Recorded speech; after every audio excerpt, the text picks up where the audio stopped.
Hello, welcome back to my channel. Today we will be continuing to read Out of the Shadows, Reimagining Gay Men's Lives by Walt Odets. We will continue the significance of early life experience. The 8 Ages of Man. The remainder of this chapter presents a developmental overview of issues affecting gay men. In discussing each of Erikson's 8 Ages of Man, I briefly describe 4 connected topics for each.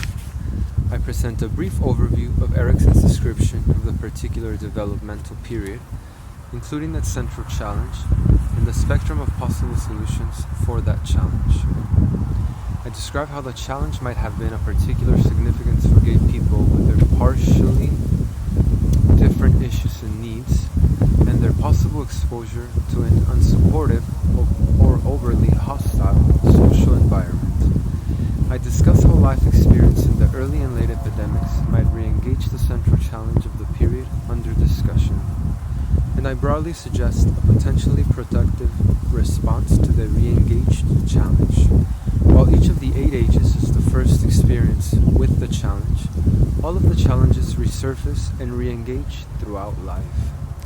No challenge results in a perfect resolution that forever lays the challenge to rest. Number 1. Basic trust versus basic mistrust. The challenge of Erikson's first stage arises during the infant's first year, but continues to be significant throughout a human life.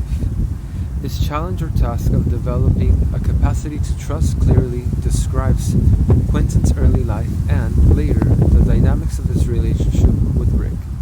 According to Erikson, the first demonstration of social trust in the baby is the ease of his feeding, the depth of his sleep, and the relaxation of his bowels. The infant's first social achievement, then, is his willingness to let the mother out of sight without undue anxiety or rage, because she has become an inner certainty as well as an outer predictability. In his concluding remarks on the developmental challenge of trust versus mistrust, Erikson describes something particularly important for many gay men. Even under the most favorable circumstances, this stage seems to introduce into psychic life and becomes prototypical for a sense of inner division and universal nostalgia for a paradise forfeited, emphasis added. It is against this powerful combination of a sense of having been deprived, of having been divided, and of having been abandoned, that basic trust must maintain itself throughout life. I believe that much of the paradise forfeited, the unrealistic paradise of perfect and perfectly consistent parental attention and care, is what we seek in idealized, unconditional adolescent and often adult love. Erikson's idea of the most favorable circumstances in infancy includes some sense of deprivation and abandonment, and as adults, we surely experience some of both in even the most supportive relationships. As adolescents and adults, we often feel conscious disappointment in others who are failing to provide the forfeited paradise that we long for. Unconsciously, we often carry disappointment in ourselves because as infants and small children, we received less than perfect care. The paradise we would have known had been worthy of it. Quentin described being pissed off with Rick and was disappointed for not getting from Rick what he would not allow Rick to give him. In part, Quentin would not allow Rick to give it because he did not deserve it. He was not a better kid for his parents, and he had disappointed Rick with his emotional distance and his Denver fling. While most people experience a paradise lost, it is often a more conscious experience among gay men than many others, particularly heterosexual men. A sense of loss, longing, and nostalgia characterizes many gay lives, and a sense of disappointment in both oneself and other gay men is common. That gay men often feel themselves disappointing is no surprise, for gay men are taught to feel that simply for being gay. The disappointment in other gay men occurs through a different developmental influence. Heterosexual adolescents are supported in their hopeful anticipation of a paradise restored through current or future intimate relationships that gay adolescents are explicitly forbidden. For gay adolescents, paradise was not only lost in infancy and childhood, it appears forever unattainable. With relatively few exceptions, we are taught that the features of gay boys entail deprivation, abandonment, and loneliness. This often leaves gay adolescents with a sense of loss and longing for something they never had and feel they never will. When young gay men do finally learn that relationships are possible, now earlier in life because of the internet, they still usually engage in those once forbidden relationships without the interpersonal experience that heterosexual adolescents naturally acquire. Even as the heterosexual adolescent's early anticipation of a paradise restored is unrealistic, the simple teenage hope allows him or her to fall first into infatuation and, from there, begin to discover the realistic possibilities of love.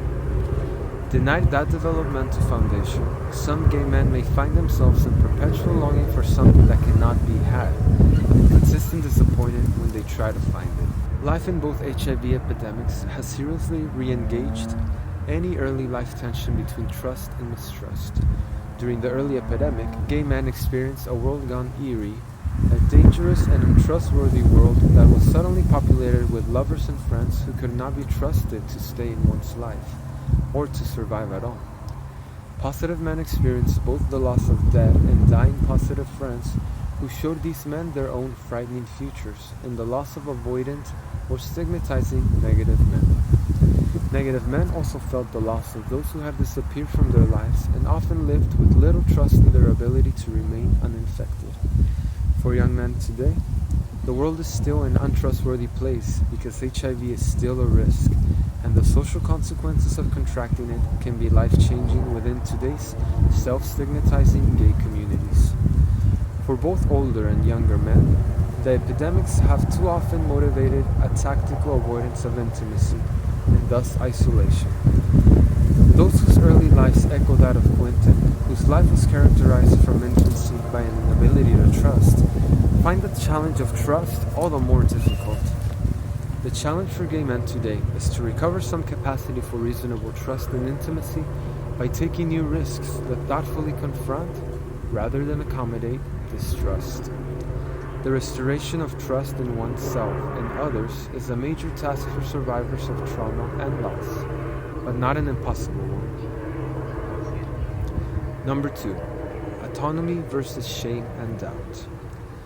This period of early psychological development, falling between approximately 1 and 3 years of age, occurs when the infant first experiences muscular maturation and mobility.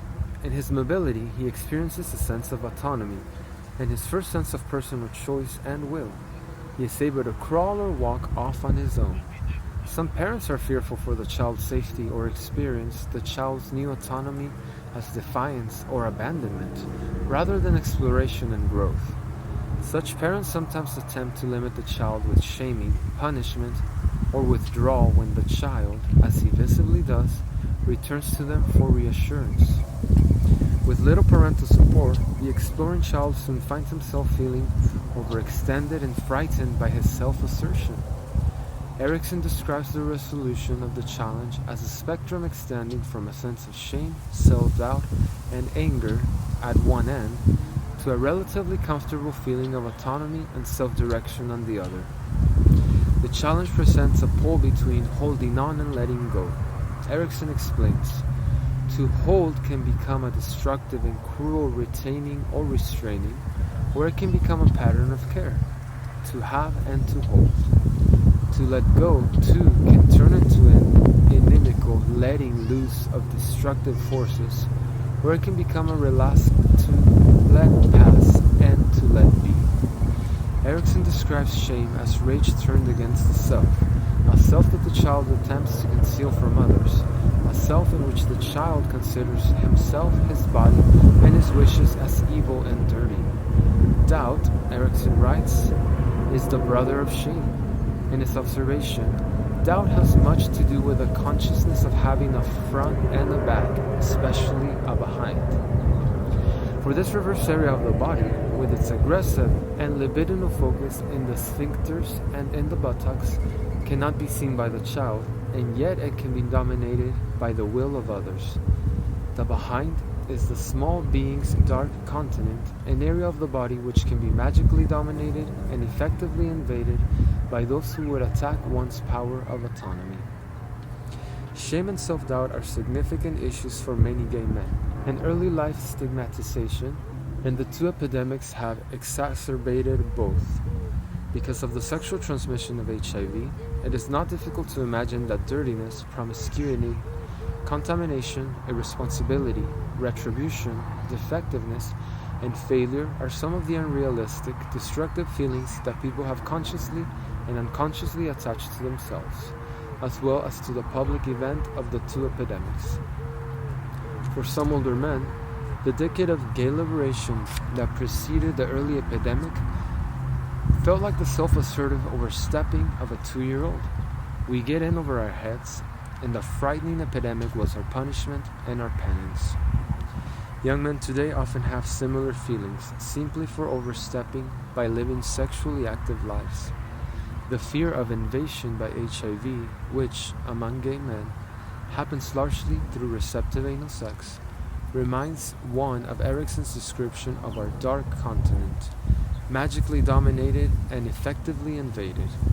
To contract HIV means having our bodies dominated by a retrovirus that we anthropomorphize with intent and purpose, and to which we forfeit our autonomy and control. Many now older gay men rose to the demands of the early epidemic with ACT UP, TAG, Treatment Action Group, and numerous community-based organizations, all forcefully asserting a gay agenda that demanded understanding, support, and action to quell the emergency. But during those years, many other men retreated from the stigmatizing gaze of society into often unconscious shame, self-doubt, and quiet anger. Sometimes today's young men do that too. The current challenge for gay men is the discovery or rediscovery of a sense of reasonable, relaxed, purposeful autonomy by confronting conscious and unconscious shame and doubt, and working it through, a topic discussed in following chapters. We need to learn or relearn, as Erikson states it, to self-govern by the spirit, not by the letter. Number 3. Initiative versus guilt. The shift of focus from shame to guilt, which generally begins around the age of 5 or 6, is considered developmental progress. If shame is about hiding from the gaze of others to protect oneself, guilt is remorse about behavior that might harm others.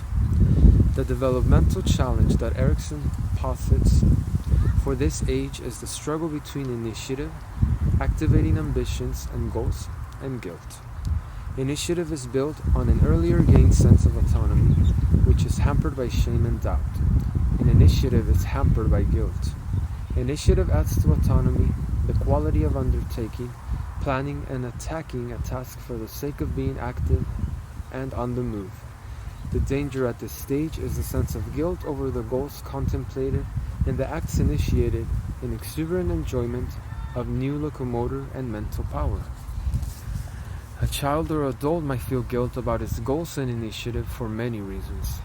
For the young child that Erikson speaks of in this developmental age, simply having independent interests may feel harmful to an anxious or emotionally needy parent whose distress is aroused by the child's activity or by the separation the activity brings about. When separation is the issue, the child may feel guilt for harming the parent by abandoning her. She, the child, feels in the moment, needs him more than he needs her, and her apparent distress over the separation seems to confirm the feeling.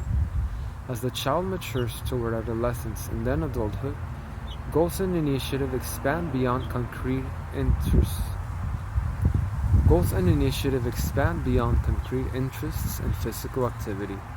For younger gay children who feel different, and for older children or adolescents who know they are gay, the goal of being oneself and the initiative expressed in pursuit of that goal may be a source of significant guilt. Both the goal and the initiative feel like a new abandonment. The parent had her own hopes and expectations for who her child would be, and in abandoning that trajectory, the child abandons her. A psychologically astute 35-year-old gay man who works in public health on behalf of gay men, briefly related to me a piece of his own developmental history. My parents divorced when I was 4 years old, and while I always denied a fear that I had caused the divorce, which I thought was a cliché, I cannot deny that I walked in eggshells for years after, even still today. I was afraid of something more happening that would fracture our already fractured family. When I came out to my mother and father at 18 and 20 years old, respectively, my feelings of shame about my sexuality were compounded by my feelings of guilt about the divorce. I still worried that coming out would cause another fracture.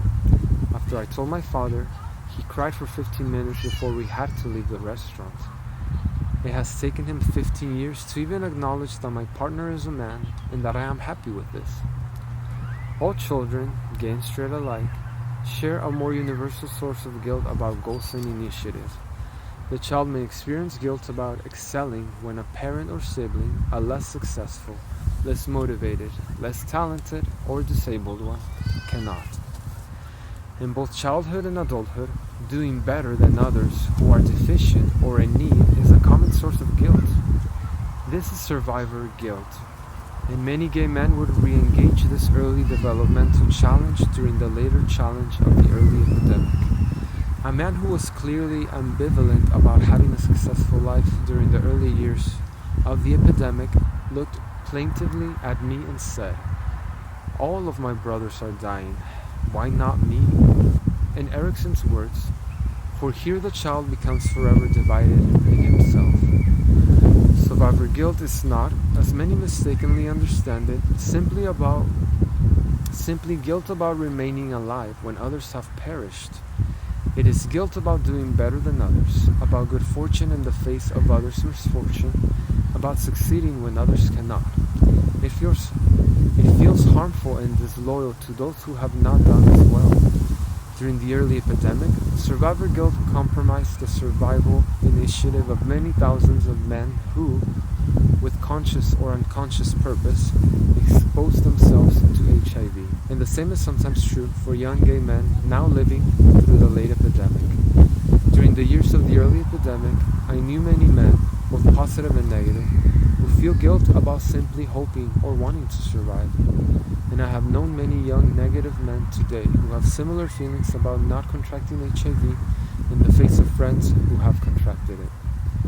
These experiences of later life guilt are always exacerbated by an early life experience of guilt for being gay, and thus disappointing others by being oneself. Because guilt crushes initiative, the inclination of those who survive early developmental or later life trauma with conscious or unconscious guilt is to live constricted, unfulfilled lives that deny life's potential. But it is no man's responsibility to forfeit his initiative, and thus himself, to be something that someone else wanted him to be. The challenge for gay men today is to recognize and acknowledge guilt and attempt to work it through by allowing themselves to have the lives they want. Without unfounded guilt, our lives are more expansive, fulfilled, and happy. Number 4. Industry versus inferiority. In discussing the developmental challenges between approximately 6 and 11 years of age, Erikson touches on a period that is usually significant for gay boys. These are the years during which the gay child is often first aware of feeling different from other boys, and he can easily experience that difference as inadequacy or inferiority. Children in this age range are learning to win recognition by producing things. For boys, producing things is encouraged through competitive activities such as sports, but with a sense of inadequacy and often different interests. Many gay boys are reluctant to participate. Even without a strong sense of inadequacy or inferiority, the simple feeling of difference, often experienced as outsiderness, can inhibit a child's productivity. If outsiders do not feel productive within their peer milieu, they must find personally meaningful, independent forms of productivity. Some gay boys do this with academic accomplishment, creative pursuits, or other expressions of talent that more conventional boys avoid. I believe that this early experience of comparative inadequacy, and outsiderness is partially responsible for the common high level of resourcefulness, creativity, and originality that I observe among gay men. For those gay boys who cannot find independent forms of productivity, the child's danger at this stage lies in the sense of inadequacy and inferiority. If he despairs of his tools and skills or of his status among his peers, he may be discouraged from identifying with them. For many obvious reasons, gay boys often fail to identify with peers, and this experience often endures into adult life. The early sense of outsiderness too easily begets isolation, and for the child, without other options or resources, isolation is often unavoidable. But it is not necessarily unavoidable if the adult is able to find a community of outsiders in which he can finally feel insiderness. Unfortunately, the outsiderness of childhood and adolescence too often becomes a way of experiencing oneself rather than one's current circumstances. Too many gay men sustain a feeling of outsiderness even with new lives and potentially supportive communities. New circumstances do not easily recast one's sense of who one is. Erikson succinctly describes the developmental connections between feelings of outsiderness and inadequacy, identity, and productivity. We have pointed in the last section to the danger threatening individual and society, where the school child begins to feel that the color of his skin, the background of his parents, or the fashion of his clothes, rather than his wish and his will to learn, will decide his worth as an apprentice, and thus his sense of identity. Today, the identities of many older and younger gay men, particularly those with unhappy, long-standing feelings of outsiderness and inferiority, are expressed in contemporary community agendas. If the agendas of the earlier homophile and liberation movements pursued freedom to be oneself, today's agendas are much more focused on finding insider identities through assimilation into conventional social forms such as military service, marriage, and parenthood. These forms, we hope, will allow us to feel like other boys. Given the powerful synergy between adverse early developmental experience and the stigmatizing, isolating experience of the two epidemics, these current day agendas make psychological sense, but they are perplexing to other gay men with different personal histories and points of view. The desire for assimilation is understandable for those men who did not find paths to personal, internally rooted productivity as children or adults, and who continue to experience their outsiderness to mainstream society as inferiority.